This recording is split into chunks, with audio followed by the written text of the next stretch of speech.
So there I was, sitting on the couch at the house, watching these westerns on TV. My telephone rang. I reached over, picked it up. It was my friend Brent. He said, "Hey, what you doing?" I said, "Oh, I'm sitting here watching this western." And he goes, he said, "Man, they just sent me a credit card in the mail." And I said, "Really? Is it is it active? Is it good? What you got?" And he said, "Yeah, man, they activated it. It's got $500 credit, not debit, credit." And this is about the year 2000, early 2000. I was 19, and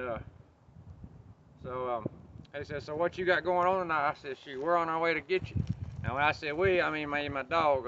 At this time I had a red heeler named Red, very original, huh?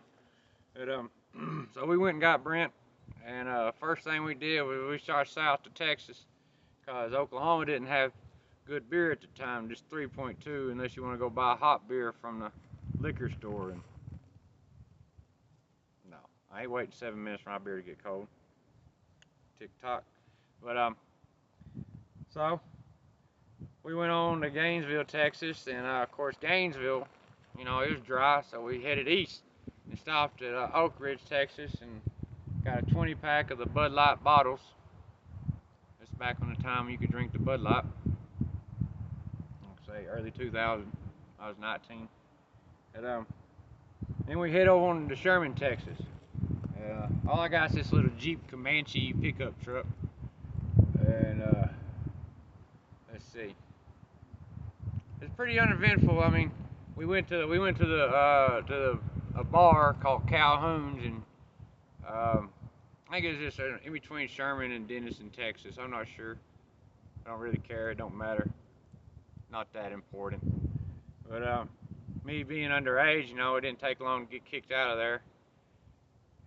I think it's before midnight, maybe, probably before 11 o'clock.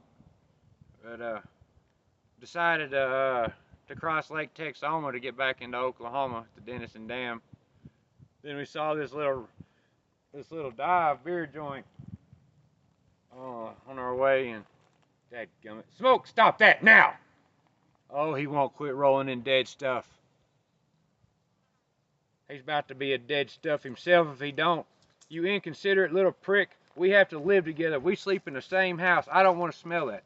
You know what I mean? If I was wearing polo and you didn't like it, I'd quit wearing polo. Sorry about that. So, where was I? Yeah, this little dive bar. I believe it was called Break Time. They let me drink in there. And so we shut them down, and I was going out about every hour giving my dog a beer. Oh yeah. Yeah, I was a fine example at that time. But that gum 2 o'clock in the morning, we finally, I don't know, we head back to Oklahoma. We get across the Lake Texoma, and we stop over there at that Choctaw Gaming Center.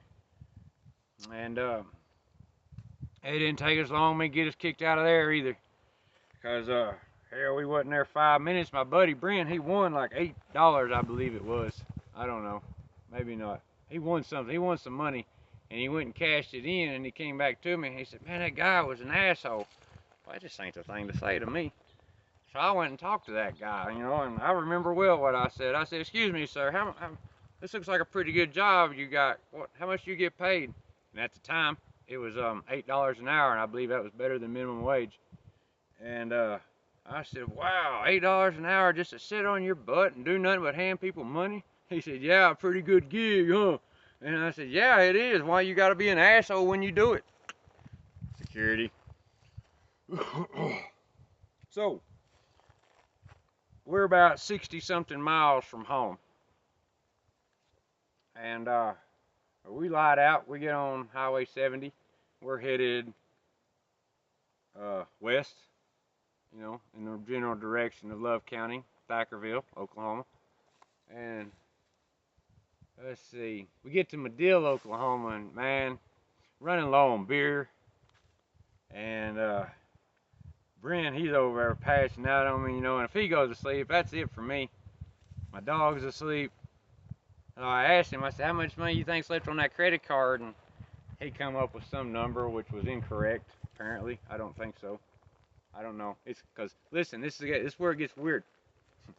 Lots of several ways kinds of weird. But listen, so we cruised into Madill, Oklahoma, and there was a Sand Bass Motel. It's they're famous. I don't know why they don't even have a river or nothing where the sand bass run. But yeah, I guess Lake Texoma, but not really. Not really. They got the Sand Bass Festival, so it's a real big thing there. Sand Bass Motel. And there was these two Eastern, brown-colored people. I don't want to, I don't mind offending people, but I don't want to offend you wrongly. So, hey, yeah, I believe it's, the motel type, the motel ones. And my friend, he goes in there and gets the room, with the credit card. We go. I get the ice chest put in the room, get the dog put in the room. Brent, he just flacks out on the bed, takes the whole bed up. So I grab one of the pillows, throw it on the floor, and I dig on the tube for a minute, and I find this old John Wayne movie. I said, that'll do. I was just fixing to turn the light out, and knock, knock, knock. I opened the door, and it was two motel clerks. This fella about my height, and he was, he probably got 50 pounds on me. And this other guy, like this, and I probably got 20 pounds on him. But so they knock and they said credit card's no good. Like I say, I'm like, all right, well, it was a $50 room. That's where it gets. This is one of the weird things. It's $50 for the room, but they come back and said the credit card's no good, but they'll take $25 in cash for us to stay. I ain't got no cash. You know what I mean? We're spent out. And like, fine, we're out of here, Well, when they knocked on the door, I knew, so I put my dog in the bathroom, and then I put the ice chest in the truck after they tell us to leave. I get the ice chest, I take it out to the truck. Brent, he gets in the truck and automatically goes right back to sleep. And so I go back in to get my dog, and before I could get there, I hear a very high-pitched squeal, which was unnatural for 4:30 in the morning, and nobody else around but 4 men and a dog, right? Anyway, I hear and I look, and then that little bitty dude comes running out of our motel room, and he literally jumps like carrying the bride through the threshold, jumps into the other man's arms, and I swear it. At 19 years old, growing up in a little conservative redneck Oklahoma town, I ain't never seen no queer action like this before. That was the queerest thing I'd ever seen in my life up to that time.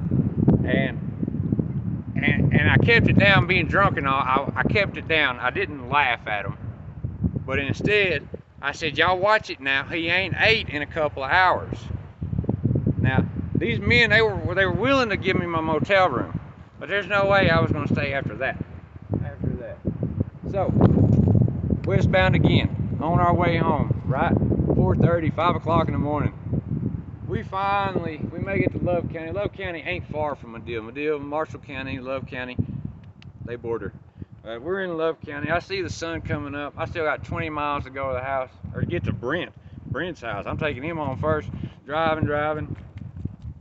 He's over sleeping. First time that sun gets me in the eye, man, I grab my cigarette pack and I hit Brent in the face with it. What, where we at?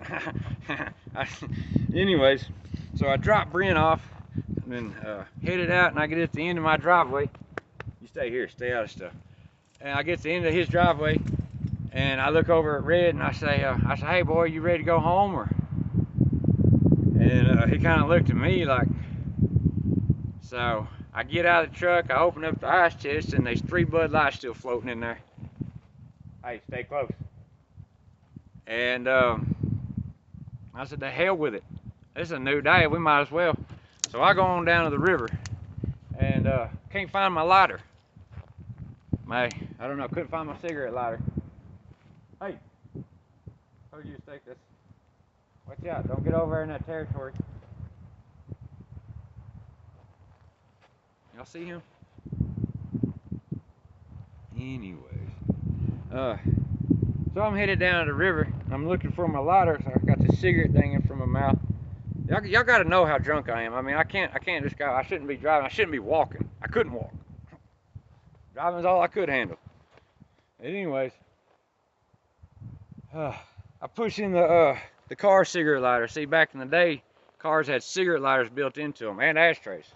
But I was sitting there waiting and it never popped out. And I'm like, damn, this thing not even working either.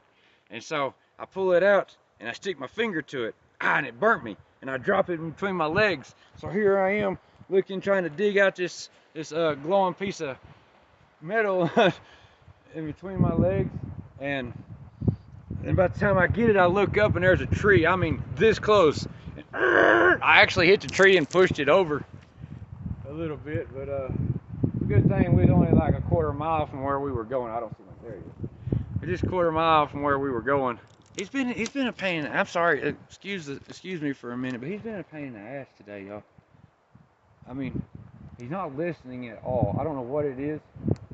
You know, we just showed up in this new town yesterday, and he ain't listening. He keeps going and rolling over in dead things. I mean, I get that's dog, but once you get in trouble for it, you quit. And he's not. He normally does, but now he's not.